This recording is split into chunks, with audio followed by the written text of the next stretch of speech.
አሚን መልቲሚዲያ ፕሮዳክሽን። ስጋት ወይስ በቀል? ልብ አንጠልጣይ ታሪክ ክፍል 1። ደራሲ ሰሚራ፣ ተራኪ ረዚቃ መሐመድ። ለቻናላችን አዲስ ከሆናችሁ ላይክ፣ ሼር እና ሰብስክራይብ በማድረግ ቤተሰቦቻችን እንድትሆኑ በታላቅ አክብሮት እንጋብዛችኋለን። አቅጣጫው ወዳልገባኝ ቦታ መኪናውን አስወነጨፍኳት። በምተነፍሰው እስትንፋስ ልክ ልቤ የተፋቀ ያህል ያንገበግበኛል። አሁንም ደግሜ ተነፈስኩ። ህመሙ እንዳለ ነው፣ የሚያቃጥል ትንፋሽ። ያንንም ተከትሎ እንባዬ የፈላ ውሃን ያህል የጉንጮቼን የውጭ ክፍል ያጠበና ትኩስ የእንባ ፈሳሽ ከዓይኖቼ ወረደ። እንደ ዛሬ በራሴ አላዘንኩም። ምን ያህል ከባድ ነገር በእኔ ላይ ከዚህ ቀደም ተፈጥሮ ቢያውቅም ዛሬ ግን ለራሴ ከነበረኝ ግምት አወረደኝ። ደሞ እኮ እውነት መሆኑ ነው። ከምንም በላይ የሚያመው እኔም ነገሩን ተመኘችው ስለነበረ ነው። ምኞቴ ሲሰምር ደርሶ ፈሪና አልቃሽ እንዲሁም ለዚህ ነገር አልገባም እንድል አደረገኝ። ምንም እንኳ ወደ ነበርኩበት እንድመለስ ከአላህ በታች ብዙ ረድቶኛል። ተስፋ በሚያስቆርጥ ቃልና ንግግር ውስጥ የኔ ተራ እንደሆነ አስገንዝቦኛል። ግን አሁንም ህመምተኛ ነኝ። አሁንም ደህና አይደለሁም። ለምን ሆነ? እንዴት ሆነ? አላውቅም። በእርግጥ በህይወቴ ብዙ ቀና ሰዎች አጋጥሞኛል። ግን ደግሞ ከእኔ ጋር ብዙ የመቆየት እድል አልነበራቸውም። አሁን ላይ ሰውን ለመቅረብ እንድፈራ የሚያደርገኝ ይህ ነው። እኔ ማጣትን እፈራለሁ። ከመፍራትም በላይ የኔ የምለውን ካጣው ራሴንም ነው የማጣው። ይህ ከመፈጠሩ ደግሞ እሱም በሌላ መንገድ መመልከት ስጀምር ልርቀው እንደሚገባ ወሰንኩ። ግን ቀደመኝ።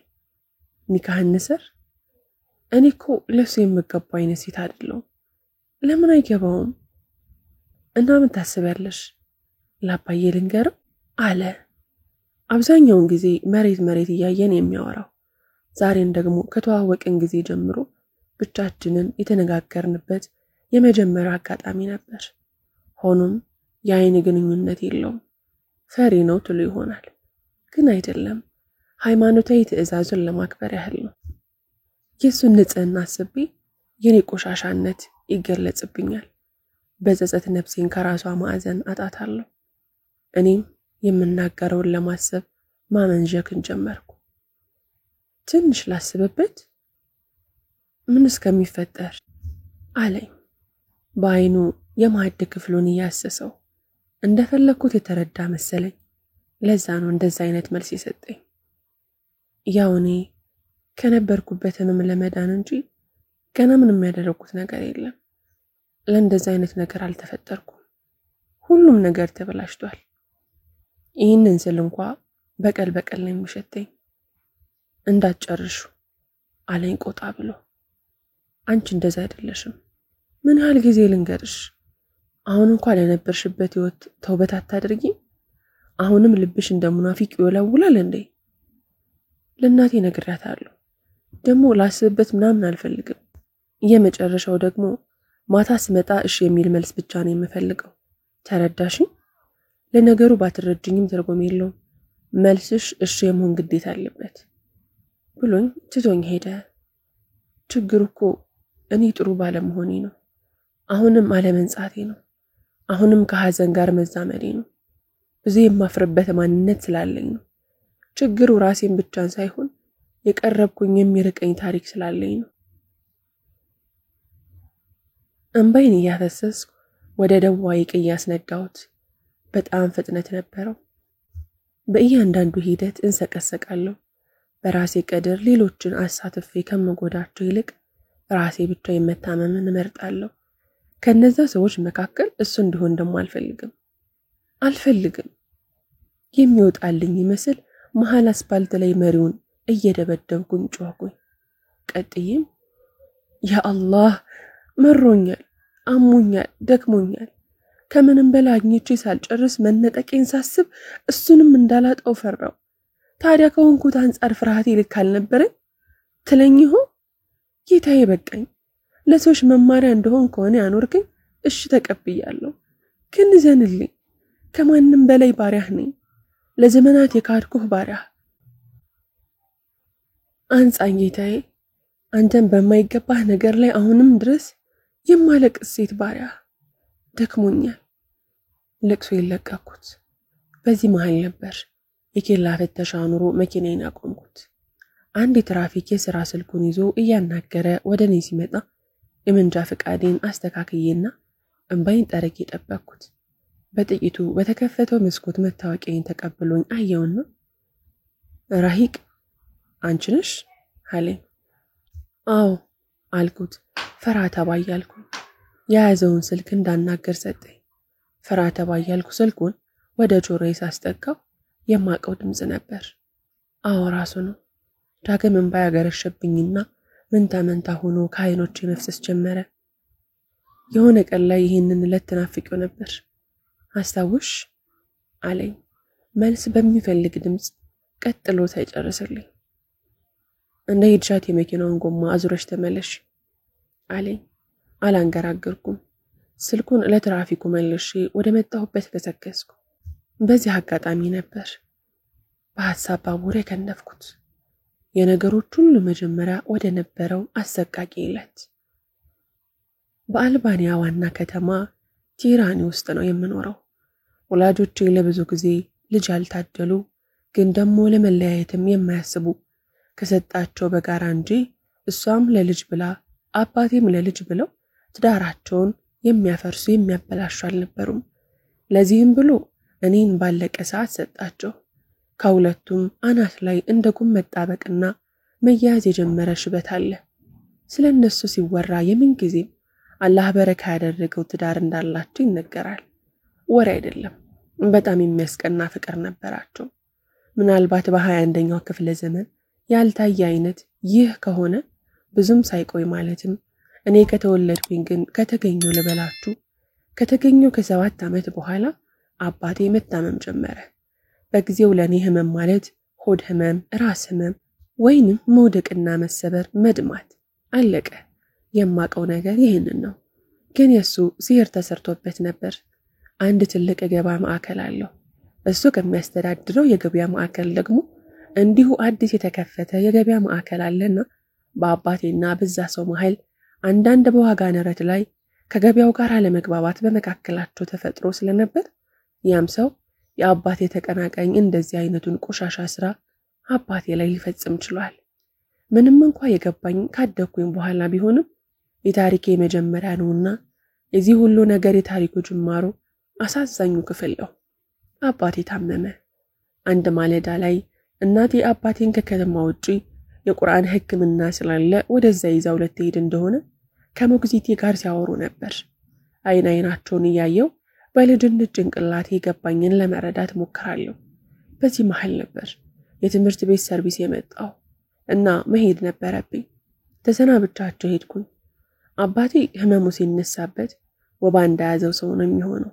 ይንቀጠቀጣል። ቁርአን ሲቀራለት ራሱን ይስታል። አላውቅም ብቻ ብዙ ስቃዮችን አስተናግዷል። በህይወቴ ደግሞ በጣም ውብ የልጅነት ጊዜ ብዬ ላወራ የምችለው ከሞግዚቴ ጋር የነበረኝን ጊዜ ነው። ሰው ጥሩ ነው። ነገር ግን እንደ ሐሊመት እንደ ሞግዚቴ ሊኖር አይችልም። እናቴን ለማስረሳት የተፈጠረች እስከሚመስለኝ ድረስ በጣም ልዩ ተንከባካቢ ነበረች። የአንደኛ ክፍል ተማሪ ነበርኩ። ቀናት የሴኮንዶችን ያህል ቢበሩ ወላጆቼ የሄዱበት ቦታ ርቀት ስለነበረውና አባቴም ሕክምናውን እየተመላለሰ ማግኘት ስለነበረበት ነው እዛው የቆዩት። ዛሬ 6ኛ ወር ከሁለተኛ ሳምንታቸውን ይዘዋል። እንደተለመደው የትምህርት ቤት የደንብ ልብሴን ከሐሊመት እርዳታ ጋር ለብሼ ወጣን። ሐሊመት አንድ ሰርፕራይዝ አለኝ ብላ በመጨቅጨቅ ላይ ይገኛለሁ። ንከሪኝ ራስሽ ገምጪ፣ ምን ሊሆን ይችላል? ምን ኩኪስ ነው? የባለፈውን አይነት ኬክ ልትሰሪልኝ ነው? ምንም እንኳን ለመገመት በሞከረም ሐሳቤ ከምግብ ነክ ነገሮች አልወጣም። ትምህርት ቤት ደርሰን ልንገባ ስንል ጎንበስ ብላ ራሷን በእኔ ቁመት ልክ እያደረገች በጆሮዬ ዛሬ ማማና ባባ ይመጣሉ፣ ሰርፕራይዙ ይሄ ነበር አለችኝ። የደስታ ዘለልኩኝ። የስ እሷም በሁኔታ እየሳቀች እንዳትወድቂ ቀስ በይ። ታውቃላችሁ በዛ ጊዜ የሳቅኳት ሳቅ ከዛ ጊዜ በኋላ የሳኳቸው ሳቆች ቢደመሩ እንኳን አያክሉትም። ስረጋጋ ቦርሳዬን እንደያዘችልኝ ግቢ በቃ በኋላ መጥቼ ወስድሻለሁ አለች። የቀኑን ነገር ባልነግራችሁ ይቀላል። ለሁሉም የክፍል ጓደኞቼ እየነገርኳቸው ነበር። ዛሬ አባቴና እናቴ ከሄዱበት ይመጣሉ እያልኩኝ የመውጫ ሰዓታቸው ሲደርስ ወደ ቤት ለመሄድ ተዘጋጀን። ያው ወላጆቼ ከሄዱ በኋላ ሰርቪስ መጠቀም አቁሜ ነበር። ሀሊመት ናት የምትወስደኝ። ዛሬ ግን አልመጣችም። ሊወስደኝ የመጣው ሃዲ ነው። ያጎቴ የመካከለኛ ልጅ 16 ዓመቱ ነው። ከግቢው ስወጣ አጎንብሶ ጉንጬን ሳመኝ። የሆነ አትጠጉኝ የሚል ነገር ይሸታል። ምናልባት ሲጋራ ካልሆነም የሆነ ከእርሱ ያልተለየ የሚጨስ ነገር፣ ብቻ አንዳች ነገር ይሸታል። ማንም ባለባበሱ ግን አይስተካከለውም። የተሰጠውን በሙሉ ልብስ ላይ የሚያጠፋ ይመስላል። ግን ደግሞ በጓደኛ ተጽዕኖ ውስጥ ስለወደቀ በዚህ እድሜው ያጨሳል። የ10ኛ ክፍል ተማሪ ነው። ብቻ እጅ ለእጅ ተያይዘን ቤት ደረስን። ዛሬ ሀሊመት ለምን እንዳላመጣችኝ ምንም አልገባኝም። ጭራሽ ቤት ስደርስ ቤቱ በሰዎች ተሞልቷል። ወደ ሴቶች ብቻ ወዳሉበት ክፍል ሲሄድ ጭራሽ የጣፋጭ ኮኪሶች ዙሪያውን ተደርድሯል። ሀሊመት አቅፋኝ ለረጅም ሰዓት አለቀሰች። ምንድነው እየሆነ ያለው አልኩኝ በጥያቄ መንፈስ። ረሂቅዬ የኔዎች ማማና ባባ ወደዚህ ሲመጡ እኮ የነበሩበት መኪና ተገልብጦ ሞተዋል አለችኝ። ያንን በማለቷ ብዙ ሰው ተቆጣት። ግን ደግሞ ልክ ናት። የት ናቸው እያልኩ እድሜን በጥያቄ ከምኖር ነው ያዳነችኝ። ሁለተኛው የልቤ ስብራት ወላጆችን እስከ መጨረሻው አጣሁ። የለቅሶ ዕለት ለኔ ህልም ነበር። አዎ በእርግጥም ህልም። በቃ የሚመጡና የሚሄዱ እንግዶቻችንን እያየው ቆየው። አጎቴና ልጆቹ ከኛ ጋር 1 ሳምንት ያህል ጊዜ ቆይተው ወደ ቤታቸው ሄዱ። ህይወት ከሞግዚቴ ጋር ቀጠለ። ትምህርት ቤት የክፍል ጓደኞቼ ስለ ወላጆቻቸው ባወሩና በተናገሩ ቁጥር ከክፍል ወጥቼ አለቅሳለሁ። አባትና ልጅ ወይም እናትና ልጅ ተያይዘው ሲሄዱ ካዩ አለቅሳለሁ። ይህንን ስታይ ሀሊመት በአንድ ቃል ተባብለኝ ነበር። ማማና ባባ እንዴት ስትሆኚ ካዩሽ በጣም ያዝናሉ። እነሱ እንዲያዝኑ ትፈልጊያለሽ ስትለኝ እንባይም በሹራብ እጀታ በፍጥነት አብሰዋለሁ። አይ አልፈልግም እላታለሁ። እንደዛ ከሆነ ዱዓ እናድርግላቸው። አላህ ሆይ የነፍሳቸውን የመጨረሻ መዳረሻ ጀና ይሆን ዘንድ እንጠይቃለን ትላለች። ለመጀመሪያ ጊዜ መስገድን ያስተማረችኝ እሷ ናት። ከወራት በኋላ በራሴ መስገድ ቻልኩኝ። ይህንን ስለምትለኝና ቃሏ ብርታቴ ስለነበር በሰገድኩኝ ቁጥር ጌታዬ የማማንና የባባን ነፍስ የመጨረሻ መዳረሻ ጀነት እንዲሆን ጠይቃለሁ እያልኩኝ አነባለሁ፣ እንሰቀሰቃለሁ። ናፍቀውኛል ብዬ በራሱ እንዳለቀስኩኝ ያስታውሳለሁ። አይደለም ዛሬ ወላጆቼ በህይወት በነበሩበት ሰዓት እንኳን የምናፍቃቸው አይነት ልጅ ነኝ። የምንገናኝባቸው ጊዜያት ወስናቸው ትምህርት ቤት አድርሰውኝ ያውቁ። አባቴ እጄን ይዞ የተራመደባቸውን ቀናት አላስታውስም። ሁለቱም ስራቸው ላይ ብቻ ነበር የሚያተኮሩት። ያሳደገችኝ ሀሊመት ቤት ውስጥ የማገኘው ሀሊመትን የምጫወተውም ከሷ ጋር በቃ በህይወት እያሉም እንኳን እንደሌሉ እንዳስብ የሚያደርገኝ ብዙ ነገር ነበር። ጊዜ አይሰጡኝም። ውድ ትምህርት ቤት እማራለሁ። ጥሩ ምግቦችንም እመገባለሁ። እስላማዊ ትምህርቶችን ወስዳለሁ። ለዚህ ስለሆነ በእነሱ አንግል ምንም አልጎደለብኝም። በእኔ በኩል ግን በጣም ህመሞች ነበሩ። ከቀናት በኋላ የወንድሜ ንብረት ይገባኛል በሚል አጎቴ የፍርድ ቤት መዝገብ አስከፈተ። ሁኔታው የአባቴን መሞት በደስታ የተጠባበቀን የሚመስለው።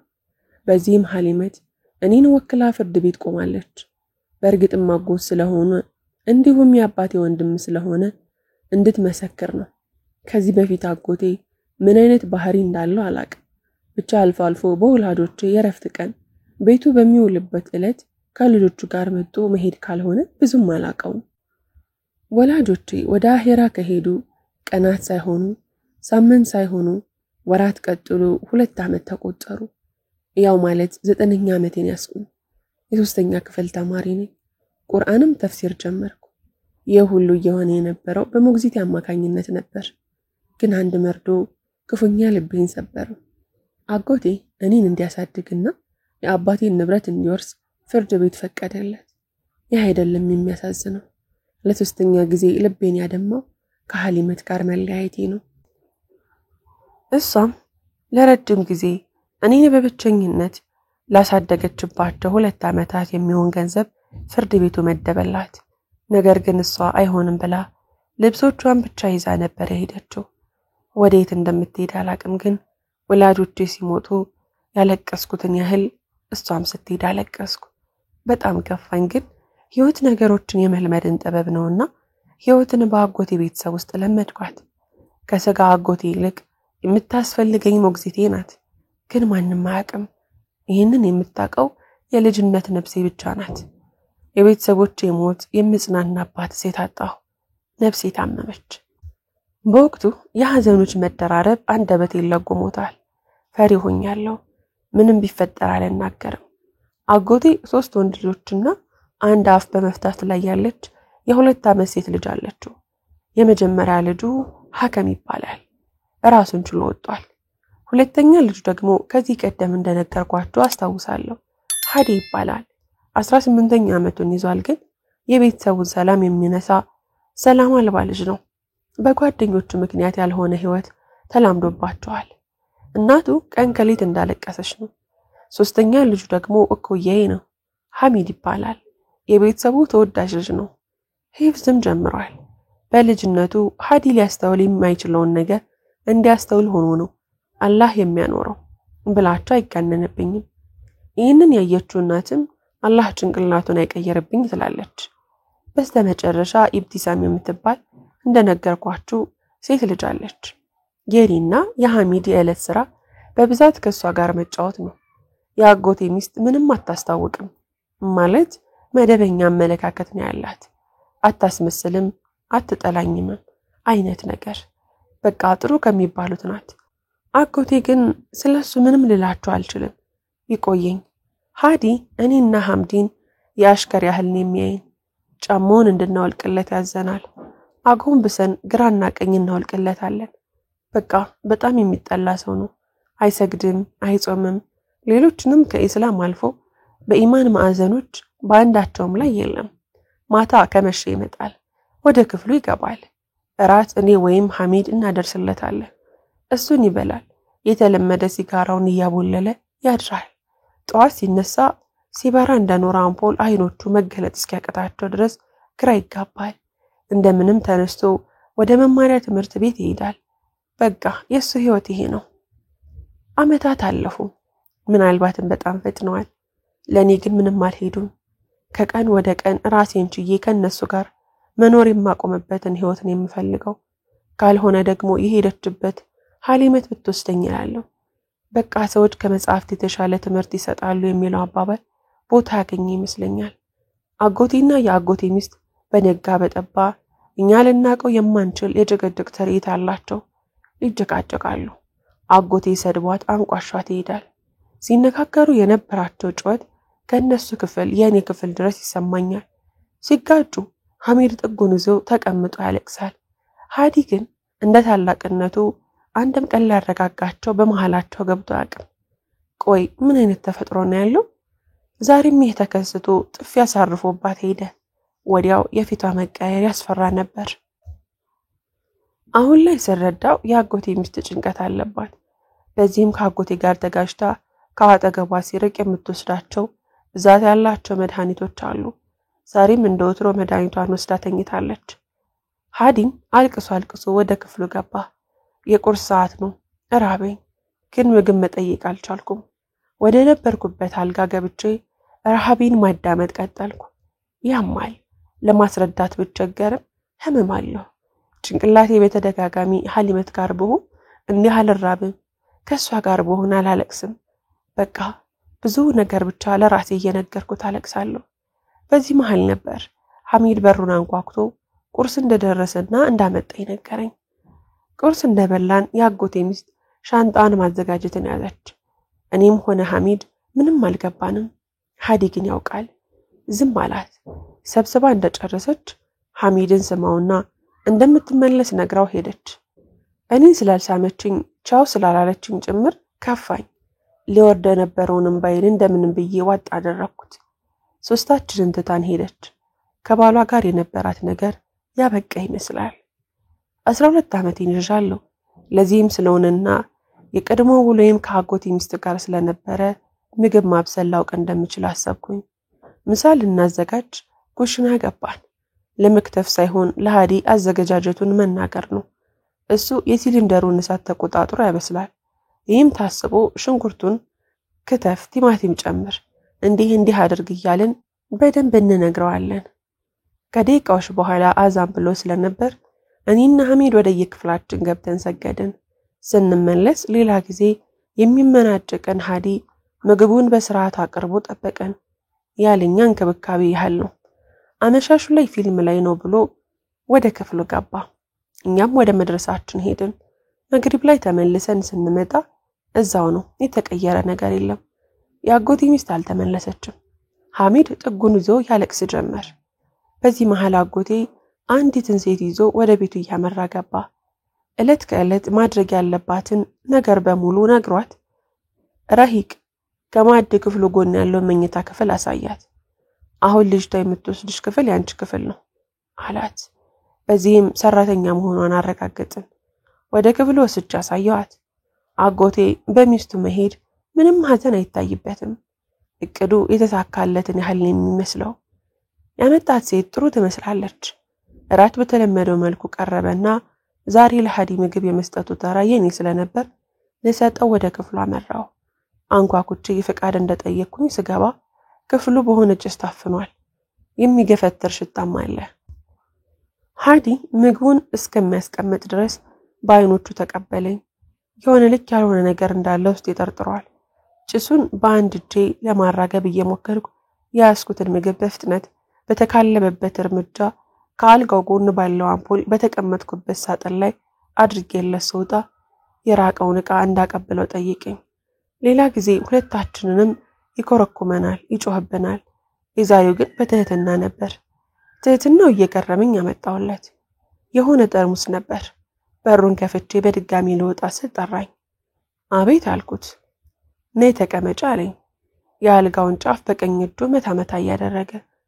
በዚህ ሰዓት ልጅ ልሆን እንጂ ብዙ ኪታቦችን ስላነበብኩ በትንሹም ቢሆን ገብቶኛል ለሐራም እየጋበዘኝ መሆኑ። እንዳልሰማ በሩን ዘግቼው ወደ እናጎቴ ሳሎን ወረድኩ። ራቱን በልተን ዕቃዎቹን በማነሳሳት አዲሷን ሰራተኛ ስተባበራት ቆይቼ ወደ መኝታ ክፍል ያመራው። ክፍል 2 ይቀጥላል። ታሪኩን ከወደዳችሁት ላይክ፣ ሼር፣ ሰብስክራይብ ማድረጋችሁ እንዳትረሱ። ስለምትከታተሉን ከልብ አድርገን እናመሰግናችኋለን።